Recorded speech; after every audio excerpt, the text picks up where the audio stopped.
बोलो। So that is the topic is solution consumption, solubility of the gas and solid and liquid. ठीक है, gas और solid को liquid में dissolve करते हैं, उसके फैक्टर्स डिस्कस करेंगे। पहला फैक्टर से स्टार्ट किया, solubility of the solid and liquid. पानी के अंदर नमक, शुगर वगैरह को पुटिंग दैट, ठीक है, और in the lab number of salt आते हैं, वो डिसॉल्व करते हैं। तो कहते हैं तीन फैक्टर पर डिपेंड करते हैं। सॉलिबिलिटी को डिफाइन किया कि मैक्सिमम अमाउंट ऑफ सोल्यूट, ठीक है, in 100 gram of solvent to become solution saturated, that is called the solubility. ठीक है, saturated, you know that what is the saturated? Yes. In which no more solute can be present, that is called saturated. ठीक, तो उसने कहा कि जो solubility है आपके सॉलिड की लिक्विड के अंदर कुछ फैक्टर्स हैं। तो नंबर ऑफ फैक्टर में सबसे पहला फैक्टर उसने बताया that is the nature of solute and solvent, of solute and solvent. Means that कि जो सोल्यूट हमने चूज, मतलब एक स्टेटमेंट बहुत यूजफुल है केमिस्ट्री के अंदर, that is the light dissolve light. आयनिक वाले आयनिक में डिसॉल्व होंगे, कोवलेंट वाले कोवलेंट में डिसॉल्व होंगे। That is the statement. Means because water के अंदर ऑयल डालते हैं कभी डिसॉल्व नहीं होगा, बिकॉज वाटर की नेचर आयनिक और जो आपका ऑयल है उसकी नेचर क्या है? कोवलेंट। नेचर नेचुरली डिसॉल्व नहीं होगा। हाँ, वाटर के अंदर NaCl डालता हूँ, वाटर की नेचर आयनिक, NaCl की नेचर आयनिक, नेचर नेचुरली डिसॉल्व होगी। ऐसे ही अगर मैं ऑयल को बेंजीन में डालता हूँ, ईथर में डालता हूँ, कार्बन डाइऑक्साइड में डालता हूँ, इजीली डिसॉल्व, बिकॉज बेंजीन की नेचर कोवलेंट, ऑयल की nature covalent, nature naturally dissolve होता है। सो सॉलिबिलिटी डिपेंड्स अपॉन कि आपने जो सोल्यूट और सॉल्वेंट चूज किया उनकी नेचर क्या है। दोनों की नेचर मैच कर गई फिर तो डिसोल्यूशन है, फिर तो सॉलिबिलिटी है। अगर नेचर मैच नहीं की तो डिसोल्यूशन सॉलिबिलिटी नहीं होगी। फर्स्ट फैक्टर वाज दैट कि आप किस टाइप का जो सॉल्वेंट और सोल्यूट चूज कर रहे हो। क्लियर? पहला फैक्टर ये था कि आपने कौन सा किस टाइप का सोल्यूट सॉल्वेंट चूज किया। आपने सोल्यूट ले लिया आयनिक का और सॉल्वेंट ले लिया कोवलेंट का, तो फिर तो भूल जाओ कि अब वो डिसॉल्व होंगे, सॉलिबिलिटी होगी। आपने लिया ये आयनिक सॉल्वेंट, कोवलेंट ले लिया, ये आयनिक ले लिया, नहीं, दोनों की नेचर सेम है। वाटर लिया, NaCl ले लिया, नेचर मैच की, दावा डिसॉल्व हो गया। हाँ जी, एक तरफ आपने ऑयल लिया, एक तरफ बेंजीन ले लिया। ऑयल की nature covalent, benzene nature covalent, nature match हुई, डिसॉल्व हो गया। ऑयल और वाटर और नहीं मैच हुई ना, ऑयल हमारे पास कोवलेंट, वाटर हमारे पास आयनिक, डिसॉल्व। पानी जितना मैंने एक ड्रॉप भी डालते हो ऑयल की आप पानी के अंदर, वो उसके ऊपर फ्लोट करते हैं जी, you know very well, because वो नेचर आपस में मैच नहीं थी। इसका मतलब वो कहते सॉलिबिलिटी इस पर डिपेंड करती है हमारी कि आपने जो सॉल्वेंट सोल्यूट चूज़ किया था उन दोनों की नेचर मैच कर रही है तो सॉलिबिलिटी है, मैच करें तो रिजोल्यूशन है, अगर नहीं मैच नहीं तो सॉलिबिलिटी नहीं है। ठीक है, तो आगे चलो। That is the first factor, nature of the solute solvent. Second factor मुझे टेम्परेचर, सॉलिबिलिटी। तो टेम्परेचर को we know that very well जी। गर्म दूध में भैया आयुष भाई चीनी जल्दी डिसॉल्व होती है, ठंडे हॉट मिल्क में आपकी जो शुगर बहुत जल्दी डिसॉल्व होगी as compare to cold milk. Maximum salt की जो सॉलिबिलिटी है टेम्परेचर की राइज करने पर, इंक्रीज करने पर जी बढ़ जाती है। मैक्सिमम टेम्परेचर राइज करेंगे सॉलिबिलिटी में इंक्रीज। तो यहाँ उसने कुछ ग्राफ के थ्रू भी समझाया, इधर मैक्सिमम देखना है, ये जो सारे टेम्परेचर इंक्रीज हो रहा है सॉलिबिलिटी इधर, ताकि इस the user sodium nitrate NaNO ले रहा हूँ, ठीक है, ये आपका NaCl की सिंपल नाइट्रेट ऐसा होता ही है। We can observe that. मैंने काफी सॉल्ट लिए, so this is number of salt I take that, तो उसमें 1 2 3 4 5 6 7 8 9 में से लेकिन 6 सॉल्ट लेके चल रहा हूँ। वे शो कर रहे हैं कि टेम्परेचर राइज किया तो सॉलिबिलिटी इंक्रीज ना। इधर मेरे पास टेम्परेचर राइज कर रहा है, ठीक है ना, अच्छा इधर मेरे पास सॉलिबिलिटी इंक्रीज हो रही है, तो we can observe that temperature increase solubility. तो पता भी है टेम्परेचर राइज करने पर जो सॉलिबिलिटी वो बढ़ती है, तो मैक्सिमम टाइम तो यही होने वाला है, ठीक है ना। उसने बताया तो टेम्परेचर राइज करने पर बिकॉज जो आपका डिसोल्यूशन प्रोसेस जो है जी, दैट इज द एंडोथर्मिक, इसको हीट चाहिए, इसको हीट चाहिए। तो जब आप हीट देते हो, टेम्परेचर देते हो, तो you are going in favour of the forward. मैं दोबारा रिपीट कर रहा हूँ कि solute plus solute plus solvent is that is the dissolution process जो लेके चल रहा है, उसको हीट चाहिए। एंडोथर्मिक रिएक्शन है, एंडोथर्मिक में क्या होता है, हीट चाहिए होती है, हीट चाहिए होती है। तो आपने हीट दे दी, आपने इसको सोल्यूशन गर्म कर दिया, तो you are going in favour of the forward. Natural होता है कि आपका जो सोल्ट है वो जल्दी डिसॉल्व हो जाएगा। तो in the graph we can easily observe maximum time temperature rise होने पर सॉलिबिलिटी इंक्रीज हो रही है। उसने तीनों का फैक्ट बताया, बट एक कुछ एक सोल्ट जो देखते हैं हम अपना जिसने टेम्परेचर राइज किया सॉलिबिलिटी Decrease. इसका मतलब जो एग्जाम्पल दिया लिथियम सल्फेट का, सीरियम सल्फेट का, calcium salt also we know that कि लाइम को पानी में डालते हैं, स्लेट लाइम चूना तो वाइट वॉश करते हैं जी, वो रात के टाइम उसको कंटेनर में डाल के चले जाते हैं, पूरी रात उसमें से बबल्स निकलते रहते हैं, because that is the exothermic process. अब तो चलो नंबर ऑफ ऑप्शंस आ गए, टेम्पराइजिंग, वॉल्यूम और ऑप्शंस नंबर ऑफ वेज आते हैं, बट अगर हम चूने की बात करें स्पेशली, ठीक है ना, that is CaO lime dissolve put in the water and to form the slate lime, जिसको आप सभी वाइट वॉश बोल दीजिए। तो इस प्रोसेस में हीट रिलीज होती है, तो इसलिए हम टेम्परेचर को बढ़ाएंगे, ठीक है, इन दोनों सोल्ट के अंदर मैं टेम्परेचर इंक्रीज करता हूँ, सॉल्युबिलिटी इंक्रीज नहीं, solubility decrease. Some salts are there जिनमें टेम्परेचर राइज करने पर सॉल्युबिलिटी हमारी इंक्रीज नहीं होती, सॉल्युबिलिटी डिक्रीज हो जाती है। These are the lithium sulphate, cerium sulphate and the calcium salts also. Cerium sulphate, cerium ये भी बोलते हैं। लैंथेनाइट फुल एफ सीरीज में अच्छा। एक्टिनाइट लैंथेनाइट जो सीरीज है वहाँ पे मिलता है, ठीक है, सीरियम सल्फेट को लेके चला। And next one that is, ठीक है, maximum temperature as the salt decrease, कुछ एक सोल्ट में सॉल्युबिलिटी डिक्रीज होती है, बहुत रेयर सोल्ट लेके चला जिसमें क्या होता है हमारा आयुष कि हाँ जी पहले temperature as the solubility increase नहीं डिक्रीज हो गई, ठीक है ना। फिर ऐसा जो सोल्ट था वो था सोडियम सल्फेट, जहाँ से वर्मा डेफिनेशन बनती है transition temperature, Verma definition transition temperature. Transition temperature कहते हैं वो टेम्परेचर जिसके कहते हैं कि क्या आपका जो सोल्ट है अपना नेचर चेंज कर देता है। पहले टेम्परेचर राइज करते सॉल्युबिलिटी बढ़ रही थी, फिर एक पॉइंट पर आकर 32.8 degree Celsius is the transition temperature of the sodium sulphate. जैसे ही टेम्परेचर पहुंचा, हाँ जी सॉल्युबिलिटी उसकी डिक्रीज होनी शुरू हो गई, तो इस पॉइंट पर उसने अपनी पूरी नेचर को चेंज कर लिया। देखिए पहले टेम्परेचर बढ़ गया सॉल्युबिलिटी, जैसे ही टेम्परेचर आता है सॉल्युबिलिटी डिक्रीज होनी शुरू हो जाती है, तो जिसको कहते हैं कि सोल्ट अपने टोटल नेचर को चेंज कर देता है, that is called the transition temperature. तो that is the story of the effect of temperature. तीनों का मैक्सिमम टाइम टेम्परेचर राइज करने पर सॉल्युबिलिटी इंक्रीज होती है, ठीक है, कुछ एक सोल्ट में सॉल्युबिलिटी डिक्रीज होती है, example lithium sulphate, cerium sulphate, in calcium salt. In some rare cases, then when the temperature increases, solubility increases, and after a level begins, then after that the solubility decreases. So this time, जिसपे उसने temperature को change किया, this temperature is called the transition temperature. So, केवल one more question कि what is the transition temperature from sodium sulfate? That was the 32.8 degree Celsius. चलो आगे. First था nature, second था temperature, third factor लेना चाहता है जी pressure. देखिए प्रेशर का solubility of a solid on in liquid कोई इफेक्ट नहीं पड़ता। मैं पता सोचो ना सिंपल कि मैंने वाटर के अंदर आइस शुगर चीनी डाल दी, चीनी डालने के बाद आई एम थिंकिंग दैट कि यार मैं प्रेशर अप्लाई करूँ और चीनी डिजोल्व हो जाएगी, नहीं, बिकॉज क्यों नहीं, चीनी डिजोल्व नहीं, प्रेशर से चीनी डिजोल्व नहीं होगी, बिकॉज आपका लिक्विड भी इनकम्प्रेसिबल है, सॉलिड भी क्या होता है इनकम्प्रेसिबल। तो कहते हैं कि प्रेशर का no effect of solubility of a solid in a liquid, ठीक है, कि प्रेशर को कोई इफेक्ट नहीं करता। प्रेशर अप्लाई करने पर sugar salt whatever you have वो डिजोल्व नहीं होगा।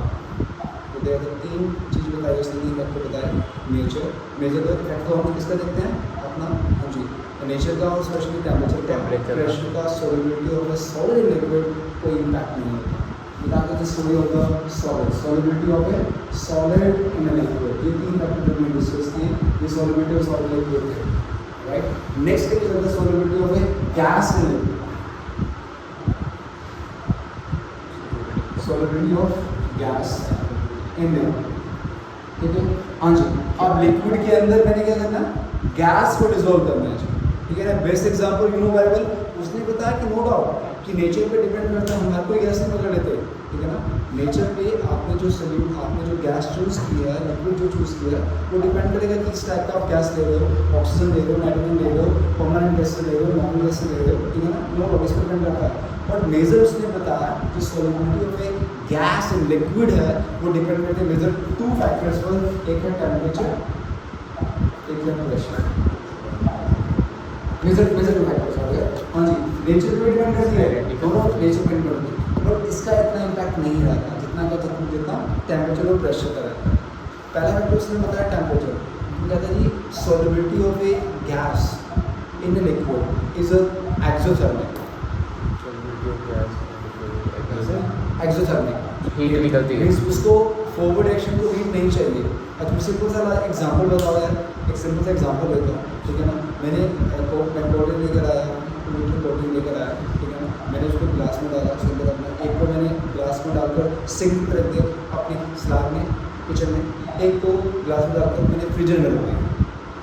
आफ्टर 2 आवर्स 2 घंटे बाद आता हूँ मैं, वो दोनों ग्लास में टेस्ट चेक करता हूँ, किसमें गैस का टेस्ट होगा, तो कौन सा मीठा पानी होगा ज़्यादा, जो बाहर बड़ा हुआ ना, जिस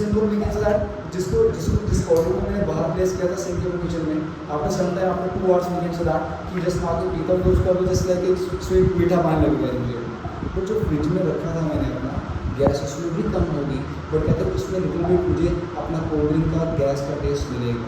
मीन्स हुआ क्या, कहते हैं कि एक्चुअली क्या है, solubility of the gas in liquid is exothermic. इसको हीट मतलब जितना कम टेम्परेचर होता है उतनी सोलेबिलिटी गैस की लिक्विड की गैस में ज़्यादा हो जाती है। वी नो दैट कि कोल्ड ड्रिंक जितनी चिल्ड होती है उतनी टेस्ट लगती है, जितनी गर्म होती है उतनी चलती है।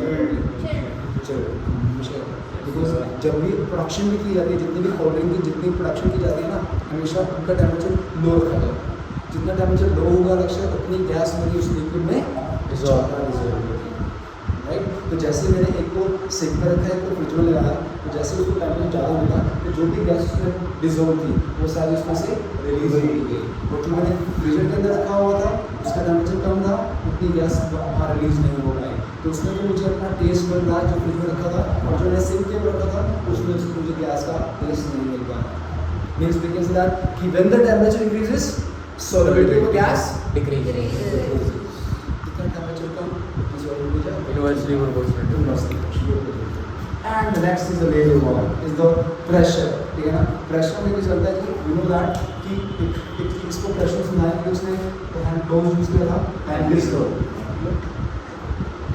में क्या था कि क्या कि mass of the gas dissolve is directly proportional to the pressure of the gas applied.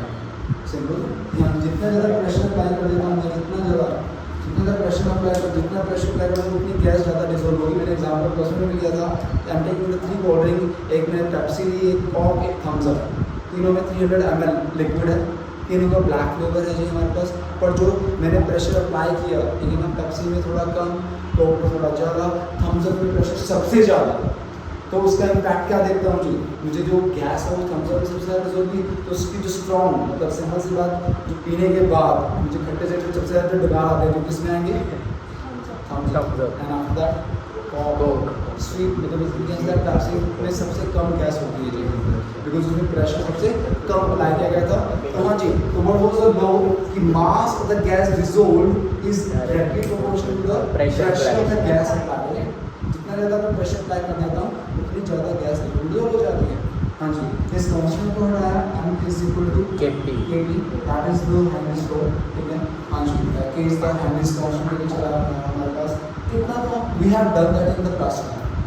थोड़ा सा क्वेश्चन है उसको इम्प्लीमेंट करते हैं, कहते हैं कि आप बिल्कुल ये कि यहाँ तक बिल्कुल मैं कुछ गलत नहीं कह रहा कि आपका टेम्परेचर पर, नेचर पर, गैस होगा, सॉल्वेंट पे, सब पे डिपेंड करता है आपका जो k है आपका, जिसको कांस्टेंट प्रोनाउंस कर रहे हैं। साथ ही उसने मेंशन किया, कहते हैं कि जो प्रेशर है आपका, अभी कहते हैं कि जो प्रेशर है, प्रेशर किस पर डिपेंड करता है, कहते हैं pressure that is depends upon the mole fraction. Doctor scientist आया मेरे पास आए, ठीक है ना, कहते हैं कि उस साइंटिस्ट ने क्या किया, उसने बताया, कहते हैं उसने थोड़ा मॉडिफाई किया इस साइंटिस्ट लॉ को, कहता है कि ठीक है मान लिया जितने ज़्यादा आपका प्रेशर अप्लाई होगा उतनी ज़्यादा गैस लिक्विड में डिसॉल्व होगी, पर जो प्रेशर है ये किस पर डिपेंड करता है, कहते हैं ये प्रेशर डिपेंड करता है मोल फ्रैक्शन, हमें पता है मोल फ्रैक्शन। yes sir, हाँ जी, साइन को हटाता है स्पेशली, हाँ जी, कांस्टेंट लगाता है, that is the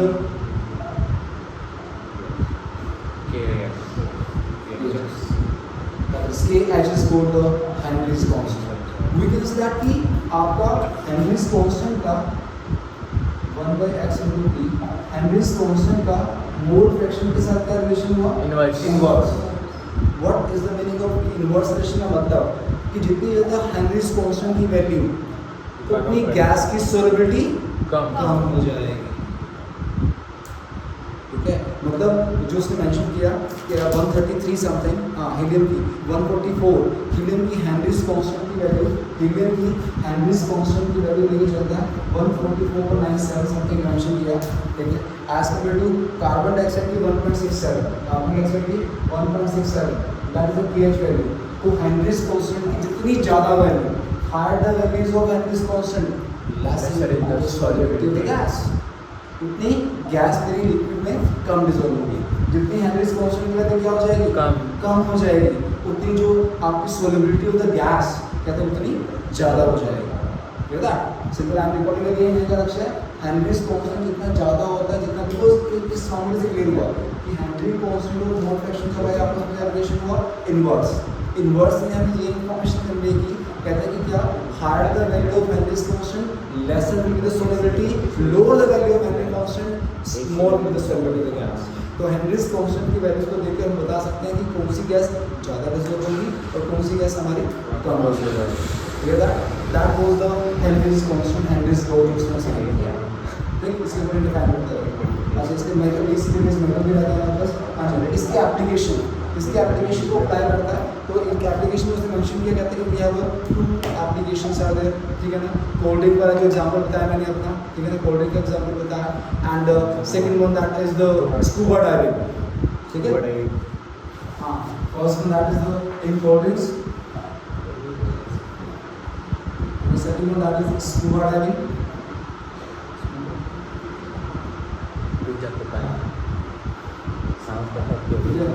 And cold and scuba diving, cold का एग्जांपल है एक्सप्लेन, जितना ज़्यादा प्रेशर अप्लाई करेंगे उतनी ज़्यादा गैस लिक्विड में डिसॉल्व हो जाएगी। ये तो हो गया scuba diving. What is the scuba diving? इसमें डीप सी डाइवर्स होता है, गोताखोर जो पानी में छलांग मार, गोताखोर जो होता है स्पेशली क्या होता है कि उन्होंने मास्क स्पेशली सिलेंडर पर से कैरी करते हैं, अपने हमेशा जब लोग कैरी करते हैं, मूव करते हैं। तो नॉर्मली पहले क्या कि सिंपल मैं इनहेलेशन प्रोसेस कर रहा हूँ, सांस ले रहा हूँ, ब्रीथिंग ले रहा हूँ, तो इस टाइम ध्यान है जो मैं इनहेलेशन प्रोसेस कर रहा हूँ, सांस ले रहा हूँ, तो which gas is we are taking that? Air ले रहे हैं, कार्बन डाइऑक्साइड और ऑक्सीजन दोनों है। नाइट्रोजन नहीं है मतलब सब है, सब है। तो जब इनहेलेशन प्रोसेस हुआ तो नाइट्रोजन मेरी बॉडी में गई या नहीं गई? गई नहीं गई, गई नहीं जाएगी। ब्लड वेसल में जाएगी, वैसे जाएगी। हाँ जी, देखो वी हैव 78% नाइट्रोजन, है ना। इतने पोर्शन में नाइट्रोजन और इतने छोटे से में oxygen, but it's not visible ना। मुझे इधर तक नहीं ऑक्सीजन का लेयर नहीं है, तो हाँ इट्स नॉट विजिबल ना। तो means we can say that 78% जब इनहेलेशन प्रोसेस कर रहा हूँ तो नाइट्रोजन भी अंदर जा रही है, कार्बन डाइऑक्साइड भी जा रही है, ऑक्सीजन भी जा रहा है। But at this pressure nitrogen and CO2 doesn't dissolve in the blood. इस प्रेशर पर सिर्फ ऑक्सीजन डिसॉल्व होगा। और जब मैंने एक्सेलरेशन किया तो वो आपकी कार्बन डाइऑक्साइड और नाइट्रोजन से बाहर नाइट्रोजन गई अंदर और वो ऑक्सीजन के साथ अंदर भी गई, और जब कार्बन डाइऑक्साइड को मैंने रिलीज किया तो नाइट्रोजन बाहर भी आ गई। तो we normally we are pronouncing that कि we are taking that the oxygen and releasing out the carbon dioxide. उसका कोई इफेक्ट नहीं होएगा। बट नेचुरली बात है कि नाइट्रोजन हमारी बॉडी में जाती है, क्योंकि आपको दिखनी नहीं है नाइट्रोजन इधर है इधर है यार, इट्स नॉट विजिबल ना, सब जगह इक्वल अमाउंट है। तो जब मैं इनहेलेशन प्रोसेस कर रहा हूँ तो नाइट्रोजन बॉडी में जा रही है। तो उन्होंने देखा कि नॉर्मली नाइट्रोजन गैस में बॉडी के अंदर जाती है, इस प्रेशर को डिसॉल्व होती है, तो उन्होंने सिलेंडर के अंदर सिंपल एयर वेंट भर दी और बंदे को नीचे गिर दिया पानी में, चारों ऐश करना।